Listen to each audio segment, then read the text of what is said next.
오늘 제가 말씀드린 이런 좀 시시콜콜한 이야기들, 과일 장수들이 얘기 잘 안 해주는 내용들이에요. 네, 안녕하시죠? 공상혁입니다. 네, 오늘은 제가 과일을 DP하는 방법이랑 디테일에 관한 이야기를 조금 해볼까 합니다. 네, 일단 매장에 도착을 했습니다. 매장에 도착했으면 제일 먼저 해야 될 건 물건 내려야 되겠죠? 가시죠. 저는 과일을 밖에 진열하지 않습니다. 그리고 물건을 많이 사지도 않아요. 보통 하루, 길면 이틀 내로 팔 수 있는 양만 사입합니다. 이건 손님들에게 선도를 최대한 유지하면서 동시에 회전율을 제가 장사하기 최대한 유리한 방향으로 하기 위한 나름 저만의 전략입니다. 아니 사실 뭐 전략이라기보다 혼자 일하다 보니까 이런 방식으로 자연스럽게 변화했다는 게 맞는 것 같아요. 자, 이렇게 물건을 내리고 나면 수량이 적든 많든 상관없이 이 오늘 사가지고 온 모든 내역이 담긴 이 장기라는 게 있어요. 영수증이라는 뜻인데 이 영수증 안에 기록되어 있는 내용들이랑 실제 과일들이 수량이나 이런 것들이 맞는지 전체적으로 체크를 해야 됩니다. 지금 장사를 시작하기 전이시거나 경력이 짧으신 분들이라면 꼭 알아두셔야 될 게 있는데요. 과일은 외친 만큼 팔리고 깔아놓은 만큼 나간다. 제발 이 말에 너무 목매지 마세요. 과일 장사에도 여러 가지 장르가 있어요. 시장이나 싸게 파는 집, 그리고 저 같은 로드샵도 있고요. 이 각각의 전략들이 다 다릅니다. 더 따지면 체급이라는 것도 있죠. 인원과 큰 공간, 그리고 재고 관리나 앞으로 일어날 일에 대한 이 능동적으로 대처할 수 있는 해안과 경험을 가진 헤비급이 있고, 반면 저처럼 좁은 공간에서 혼자 일하는 플라이급도 있죠. 이 체급이 다르고 장르가 다르면 당연히 전략도 달라져야죠.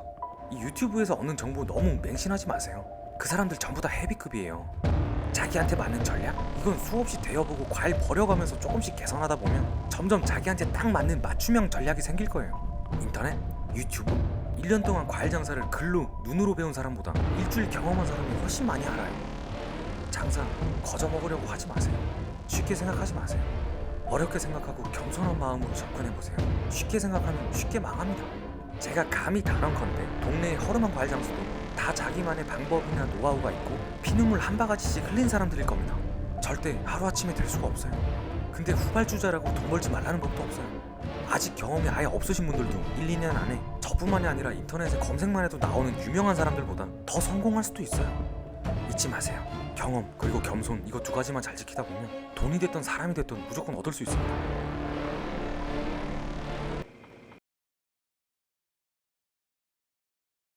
장사는 국경도 없고 정답도 없습니다. 이건 제가 혼자 일하면서 스스로 체득한 방법입니다. 이건 백종원 아저씨가 하는 솔루션 같은 게 아니라 취할 건 취하고 버릴 건 버리면서 가볍게 봐주시면 감사하겠습니다. 저는 매대를 3단으로 쓰고 있습니다. 가구 형태의 예쁘장한 고정 매대가 아니라 높이 20cm의 검정색 플라스틱 박스를 켜켜이 쌓고 그 위에 합판을 별도의 고정 없이 그냥 얹은 형태입니다. 이런 세팅은 고정형 매대보다 확실히 투박하긴 하지만 이동성이 좋기 때문에 폴딩 도어를 개방하고 명절 대목 같은 특수한 상황에서 매대를 밖으로 빼서 진열할 수도 있기 때문에 상황에 따라 좁은 매장도 넓게 쓸 수 있다는 장점도 있습니다. 이 매대로 사용한 합판은 가까운 동네 목재집에서 재단했고요. 흔히 볼 수 있는 일반 합판 대신 코어 합판을 썼습니다. 이 합판 두께는 18kg 했고요. 일반 합판보다 가볍고 강도도 좋아서 4년이 지난 지금까지도 휨이나 손상 없이 잘 사용하고 있습니다. 이 합판의 윗부분은 2cm 두께의 코일 매트를 합판 크기대로 재단해서 피스로 박았습니다. 당연히 제가 재단한 건 아니고요. 인터넷으로 코일 매트 판매하고 있는 공장에 전화해서 원하는 치수대로 잘라달라고 부탁하고 차 타고 갈 수 있는 거리라서 직접 픽업해왔던 기억이 납니다. 코일 매트는 푹신푹신하기 때문에 바나나나 파인애플 같이 조금 무른 과일들도 별도의 패드를 대지 않고 바로 진열할 수 있습니다. 그리고 청소도 합판째로 밖에 세워놓고 손으로 툭툭 털어내면 이 코일 매트 속에 먼지나 이물질들이 잘 떨어져 나와서 간편합니다. 매대 색상은 모두 블랙으로 통일해서 원색 위주의 과일들이 눈에 확 들어오게 만들었습니다. 이건 제가 트레이 색상을 흰색이 아니라 검은색만 사용하는 것과 같은 이유입니다. 과일 장수는 맛있는 과일만 갖다 놓는 게 끝이 아니라 항상 손님에게 지금 합리적인 소비를 하고 있어요 라고 느끼게 해주는 게 가장 중요합니다. 과일만 어떻게 잘 팔 생각하지 말고 청결, 신선도, 친절부터 매장의 분위기까지 판다는 생각으로 이 아주 작은 디테일도 꼭 신경 쓰면서 장사해보세요. 주인은 매장에 오래 있다 보니까 잘 모르는데 손님은 과일 사러 들어온 그 짧은 찰나에 엄청나게 많은 것들을 오감으로 느낍니다. 매장의 온도, 분위기, 냄새부터 사장의 표정, 기분, 바닥에 굴러다니는 쓰레기, 구석에 짱 박아놓은 종량제 봉투, 먼지, 거미줄 안 보는 것 같죠? 다 봐요. 다 느낀다고요. 그래서 고수들은 의외로 사소한 것에 목숨을 걸고 극대노를 합니다. 이런 작은 것의 차이가 여러분들이 생각지도 못한 엄청난 나비 효과를 불러올 수도 있습니다.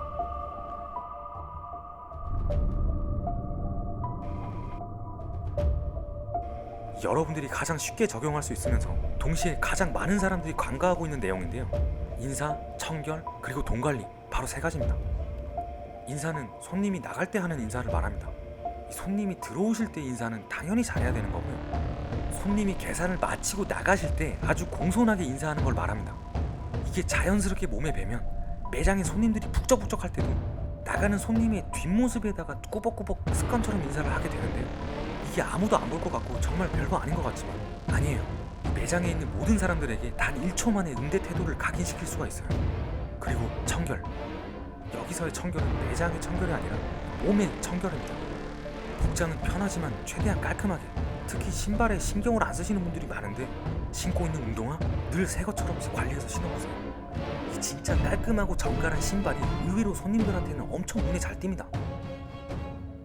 가게 전체의 분위기가 깔끔하고 사장님의 복장도 단정하면 손님들이 당장은 눈치채지 못하지만 이런 게 계속 유지되면서 좋은 이미지로 굳게 돼 있습니다. 그리고 제발 매장에서 발톱 자랑, 손톱 자랑 하지 마세요. 특히 과일처럼 먹는 걸 파는 매장이라면 이 손 관리가 진짜 중요합니다. 손톱이 긴데 그 사이사이에 막 때도 껴있고 이 손톱이랑 손톱 주변의 살들은 진짜 쥐새끼가 파먹은 것처럼 지저분하고 팔꿈치는 밀가루에 찍은 것처럼 허해가지고 제발 그러지 마세요. 이 응대하는 사람 몸이 청결하지 않으면 매장이 아무리 예쁘고 깔끔해도 매장의 모든 것들이 억지로 꾸미고 인위적으로 만든 것밖에 안 되는 거예요. 이 손톱의 길이는 사장님이 지금 얼마나 게으른지를 보여주는 바로미터입니다. 그리고 매장 바닥은 사장님이 장사를 대하는 진심이 투영됩니다. 장사가 더럽게 안 되는 곳은 매장 바닥도 아주 더럽죠 아주. 그리고 마지막으로 돈 관리. 계산할 때 받게 되는 현금이나 신용카드는 항상 두 손으로 받고 두 손으로 돌려드려 보세요. 특히 거스름 돈을 지폐로 드려야 될 때는 가지고 있는 지폐 중에서 최대한 깔끔한 지폐로 드리면 좋습니다. 그리고 이건 중요한 건데 지폐 방향을 꼭 맞춰서 부채꼴로 정중하게 드려보세요. 이게 일이 바쁘다 보면 지폐 방향이 막 뒤죽박죽 섞이기도 하는데요. 거스름 돈을 지폐로 들 때에는 몇 초 더 걸리더라도 손님 면전에서 지폐 방향을 꼭 맞춰서 드려보세요. 이거 둔감한 손님들은 잘 모르는데 거스름 돈도 이렇게 공손하고 정갈하게 드리면 이런 사소한 모습에도 감동받는 손님들이 있습니다. 이렇게 인사, 청결, 그리고 돈을 대하는 자세 같은 작지만 사소한 디테일들이 하나의 이미지로 굳혀지고 손님 입장에서는 누군가한테 자신있게 추천할 수 있는 그런 가게가 될 수 있다는 거예요. 제가 아까 말씀드렸죠? 손님에게 최대한 합리적인 소비를 했구나 하고 느끼게 해주는 것. 단순히 과일을 파는 것뿐만이 아니라 이런 분위기에서 이 과일을 이런 서비스로 오늘 과일을 잘 샀구나.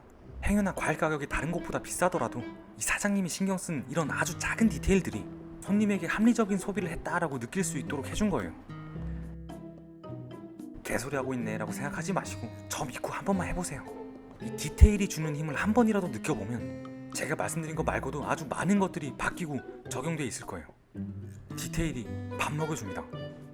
나비 효과처럼 나중에 무조건 매출에 도움이 됩니다. 잊지 마세요. 과일 진열하는 걸 디스플레이라고 하고요.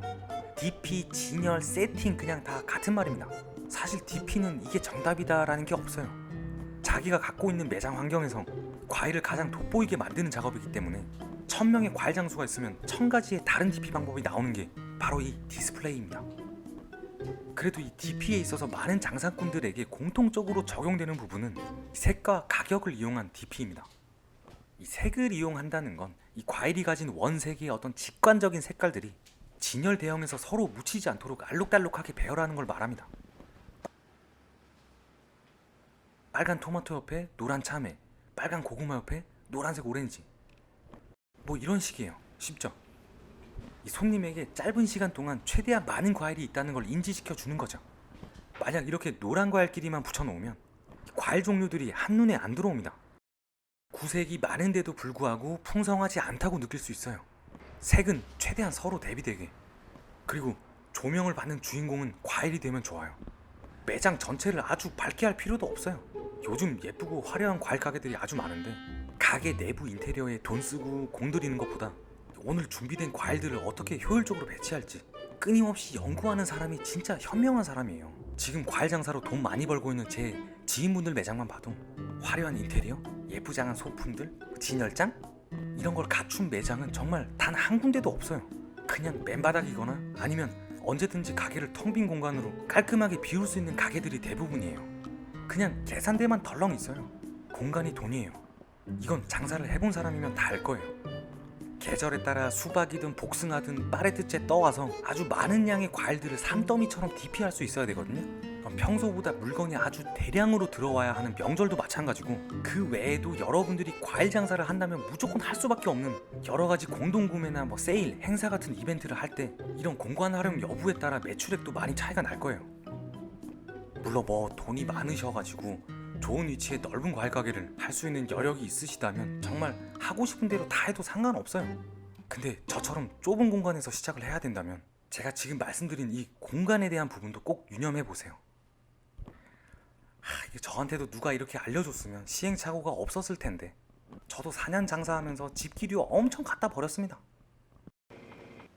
암튼 다시 매대로 돌아와서 이 3단 매대 중에 가장 높은 곳은 가격이 상대적으로 비싸거나 단위 중량이 큰 것들, 쉽게 말해서 무거운 것들을 주로 올려놓습니다. 그리고 저 같은 경우는 매대가 한쪽 벽면에 모두 몰려있기 때문에 가장 정중앙에 위치한 자리에 메인이 되는 과일이나 혹은 빨리 팔아치워야 될 것들을 배치하고 있습니다. 근데 진짜 별거 없어요. 제철 과일이나 회전이 빠른 과일, 그리고 새로 들어온 과일들은 이 센터 쪽에 두고 충동 구매를 유발시켜주면 좋고요. 누구나 머릿속에서 생각하는 그 맛이 얼추 비슷하게 나는 과일들, 바나나라던가 파인애플, 그린 키위, 골드 키위 이런 것들은 구석으로 밀어 넣는 거예요. 이런 과일들은 충동 구매가 잘 안 됩니다. 과일 장수 입장에서도 맛이나 기타 장점들을 어필하기가 참 애매하죠. 안녕하세요, 오늘 바나나 맛이 아주 맛있어요. 좀 이상하죠? 아무튼 메인 매대는 지금 과일 가게의 주력 과일이면서 사장님이 적극적으로 어필하고 세일즈하기 좋은 과일들을 보기 좋게 DP하면 됩니다. 사실 지금 말씀드린 건 제 경우에 해당하는 거지 여러분도 저처럼 똑같이 하라는 게 절대 아닙니다. 아까도 말씀드렸지만 이 과일 장사도 장르가 다 달라요. 과일은 무조건 밖으로 빼서 풍성하게 진열해라. 오렌지나 귤 같은 망감류는 봉지를 쳐서 쉽게 가져갈 수 있도록 해라. 사과, 참외나 복숭아는 밖에다가 수북하게 쌓아라. 이런 건 인터넷으로 검색하면 바로 볼 수 있는 내용들인데, 이런 솔루션들이 잘못됐다는 게 아닙니다. 이건 빈말이 아니라 장사하는 사람의 경험을 토대로 나온 좋은 전략이거든요. 근데 저처럼 불특정 다수 혹은 동네 상권을 대상으로 하는 게 아니라 회원수 3,000명이 넘는 밴드를 끼고 고정 타겟층의 온라인 위주로, 그것도 다른 과일 가게보다 훨씬 좋고 비싼 과일들을 파는 로드샵이라면 이런 봉지나 바구니를 활용한다던가 굳이 땡볕에 30도가 웃도는 매장 밖에다가 과일을 보여줄 필요도 없죠. 이건 바깥의 먼지나 과일의 선도도 문제지만 이 방문하는 손님들이 단골이시거나 소개받고 오는 분들이 대부분이기 때문에 제가 갖고 있는 과일들이 적정한 온도의 실내에서 아주 좋은 컨디션으로 신선하게 관리되고 있다, 이걸 느끼게 해주는 게 가장 큰 과제예요. 그래서 굳이 매장 밖에다가 과일을 DP할 필요도 없고 매장 안에다가 봉지 작업을 미리 해놓을 필요도 없죠. 아무튼 매장 DP는 정답이란 게 없기 때문에 여러분들이 생각하고 있는 과일 가게 컨셉이나 타겟층이 어떻게 되는지를 꼭 유념해 두시고 그에 맞는 가장 효율적인 DP 방법을 하나하나씩 만들어가면 됩니다. 이거 노트에 적으면서 인터넷 보고 공부한다고 되는 게 아니에요. 직접 물건을 사입해보고 판매량과 회전율도 신경 쓰면서 경험하다 보면 자연스럽게 체득할 수 있는 거예요. 사실 인터넷만 보면 자영업 하지 마세요, 과일 장사 하지 마세요 같은 조금 부정적인 내용들이 많긴 한데요. 저는 그렇게 생각 안 합니다. 이게 힘든 건 맞지만 정말 준비가 잘 돼 있고 현명하신 분들은 2, 3년 안에 충분히 여러분들이 목표하신 만큼의 수익을 낼 수 있을 거라고 생각합니다. 오늘 제가 말씀드린 이런 좀 시시콜콜한 이야기들, 과일 장수들이 얘기 잘 안 해주는 내용들이에요. 비록 별거 아니지만 이런 가벼운 내용들이 모이면 나중에 분명 한 번쯤은 도움이 될 거라 생각합니다. 네, 오늘 영상은 여기까지고요. 다음에는 또 다른 영상으로 인사드리겠습니다. 시청해주셔서 감사드리고요. 그럼 다음 영상까지 몸 건강히 안녕히 계세요.